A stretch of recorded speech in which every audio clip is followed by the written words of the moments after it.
Well, we're located in the Larson Garden. Larson Garden was one of our first sponsored gardens back in about the 1990s. Two educators of education that sponsored this garden and provided us with this beautiful garden. As you can see, there's a fence around these garden lilies.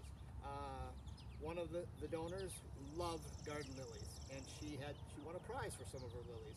So, but the problem is, deer like garden lilies. So we put this fence around here. As you can see, here it is in July, and they're blooming all over the place. Many different varieties in here that are labeled. But we want to talk about the other plants that are surrounding this garden. They're the salvias. And salvias over the last few years have just had a craze with many different varieties that are very popular. We have about 30 different varieties growing in this garden, surrounding the Larson Garden, and they're very special. So if you are looking for something that is blue, purple, maybe even a little black flower, and in that type of garden, we have something for you. Again, they're all labeled. First of all, talk about a couple varieties that have done quite well in here. This particular one that's a little taller, the 30 to 40 inch, is called the Rockin' series, and here is another rocking series right here called Rockin' Fuchsia, just a little different color. But great plant. We've grown for a couple years. Even though they are a little taller and they're growing in west central Minnesota, they don't lodge for us. They are fairly strong. They stand up in our winds in this area. And one real plus is these type of salvias the deer don't like. So look for them. Beautiful flowers. And also just bees are attracted to these two particular salvias all year long. Another series that we have in this garden this year is called the Hummingbird series. Truly is hummingbird attractive. The flowers are just full of nectar, rich, that the hummingbirds like. So there are about 3 or 4 of these hummingbird series that we have planted in this garden, but look for those. They grow probably just a little shorter, maybe about 16 inches tall, as compared to these other two, which are closer to 40 inches tall. Another variety we're growing in the salvia garden this year is the Sally Fun series. They're located in front of me. This one is called Sally Fun Blue Bicolor and Sally Fun Snow White. Great looking plants. Again, if you've got a garden, you like blue, here it is right here, a cool, calming type color fit into the specific garden, and the white is a great combination with this blue. And unique feature of the Sally Fun series is the foliage is aromatic, so you've got some sweet smell in your garden. These grow about 16 to 24 inches tall. Another couple of varieties right here. These are All-American Selection winners. What I mean by All-American Selection winners, they have been trialed throughout the North American continent by about 60 some of us judges, and they've, over the last few years, have their stamp of approval of being an All-American Selection winner, which says that these particular varieties, they are called the Summer Jewel Red and Summer Jewel White, have superior performance throughout the North American continent. And they are blooming right now, and they're part of the salvia garden, doing quite well. A little shorter plant, but yet you have here red color and some white right over here.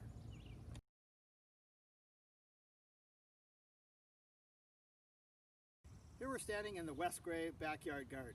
Wes Gray was our former horticulturist that retired back in 1988, and while Wes was still with us, we dedicated this garden to him, and we planted in here and worked with him on the design to plant his favorite plants, you know, perennials and annuals and shrubs and trees and apple trees and whatnot. So it's a backyard garden, many different things. If you're here in the early spring, some of the iris that are blooming are just fantastic. And also some of the peonies that are here are unbelievable. But we try and promote a lot of these flowers within the Wes Gray garden. There's ornamental grasses on the other side. There's a brochure box here that tells you all about that. But a lot of history here, and we've enjoyed this garden, but it was supported and built by funds through the family and other organizations that helped us create this garden.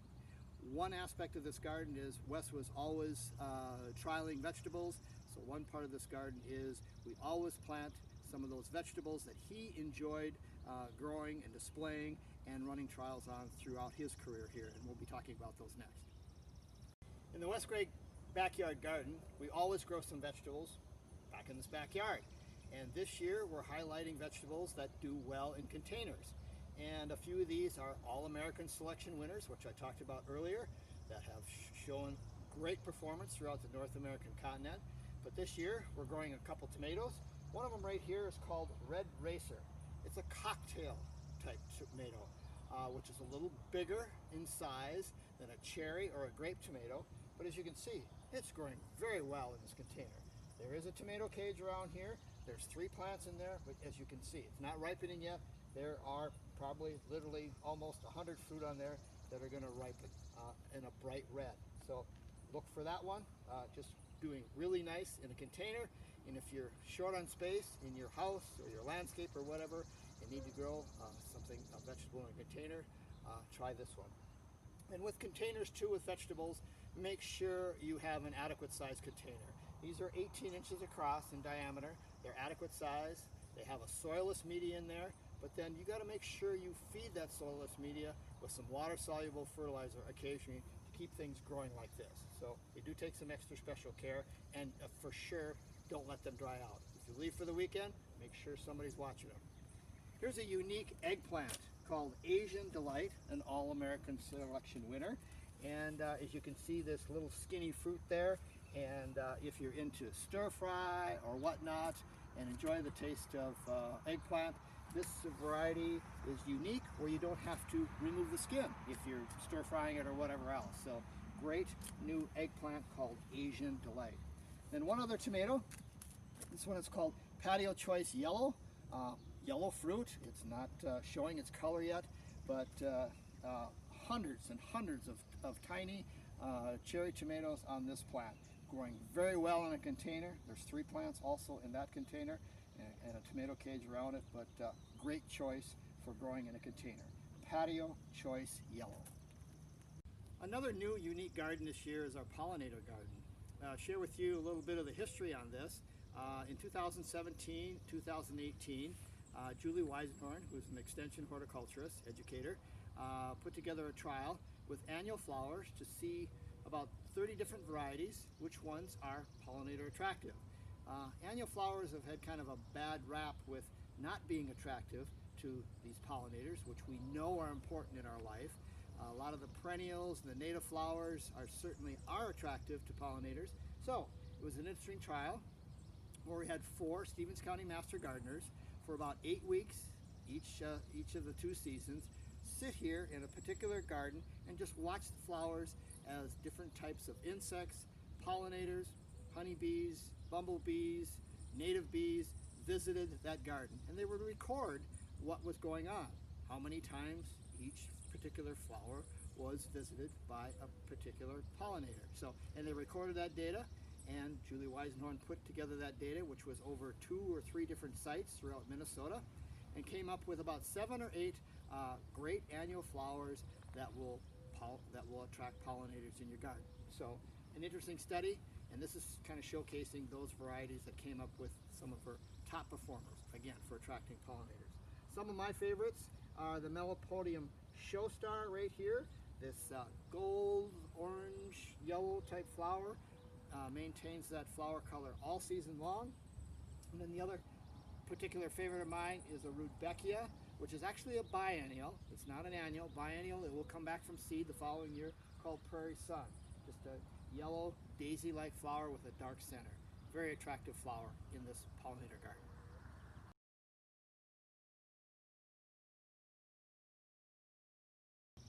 We're standing in the meditation garden. This garden was created several years ago. Our former employee, Bernie Angus, worked very closely with the donors. There were 4 donors that had lost members of their family, and they came to us all at the same time to create a garden in memory of that special person. So it was quite challenging to work with 4 different families and create one meditation garden. So it took some time, and it took us many years to make this garden look like it is today. We're standing in probably a large area that is full of native grasses. There are actually some native forbs or flowers that are interplanted amongst these grasses. But these particular grasses, as our co-worker Bernie said, were like on steroids the first couple years. They just grew unbelievable, and they really grew large and tall and overtook this whole area. So we had to do a little maintenance. We had to thin them out a little bit, make some room for some of those forbs that we just planted this spring. But very unique when you're sitting in this meditation garden in this particular location. There's some seating here as part of this pergola. I mean, when you're standing here or sitting here in this meditation garden, and when there's a little bit of a breeze and these native plants are blowing in the wind, they actually talk to you. And it's unbelievable. You're going to turn your head and you're going to think someone's talking to you, because in the wind, those native grasses are really singing. Well, here we're standing in our AAS display garden. We have been a display garden since the early 90s when we became a display garden. There are probably over about 200 display gardens within the North American continent, and what we do with AAS Display Gardens is we promote the past 5 years of those superior performers. We'll talk about in another piece the AAS Trial Garden, but here we're growing those probably about 30 different varieties, again, that have, I can't emphasize enough, superior performance. If you're going into your bedding plant center, greenhouse, or whatever else to buy your flowers next year, look for the sign, the AAS sign, All American Selections. That's a proven winner, and also it's also in vegetables. But AAS has been around for a very long time. Started back in about the 1930s, a nonprofit organization that trials annuals and perennials, and now vegetative annuals. Vegetative are plants that are produced from cuttings, rooted cuttings. And they've been doing that for a long time, and they continue to do it. They've got some excellent people working with this program that market these flowers and these trials around the world. So we're really happy to be a display garden, to showcase. Each year we promote one bed to AAS display. So when we're in the garden, look for the AAS Display Garden sign, so you can look for those particular varieties. They're well marked, and enjoy them this year. We're standing in the AAS trial grounds, and I talked about the display garden. This is where those particular annual flowers get their start. As you can see, these are not in those nice shaped curved beds. We have this in a rectangular bed and growing these plants in rows so we can evaluate them. And we evaluate these approximately every 10 days and look at as the entry that was brought to us by a plant breeding company. It doesn't have a name yet.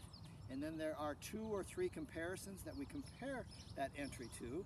So they're up against some pretty tough standards, against comparisons that truly have superior performance out there already. So again, every 10 days looking at this, a lot of data with this, and all that information goes back to All American Selections out of about 60 some of us judges that are looking at this throughout the North American continent.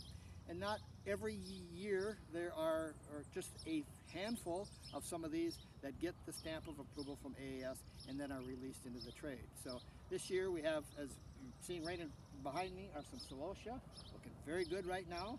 But they have their good features, and they maybe have some, fair features, some of those particular celosia. But a lot of different plants growing here, and you really get to know these plants when you're looking at them every 10 days. They're exciting to watch as they change, and we'll be evaluating these probably until about mid-September.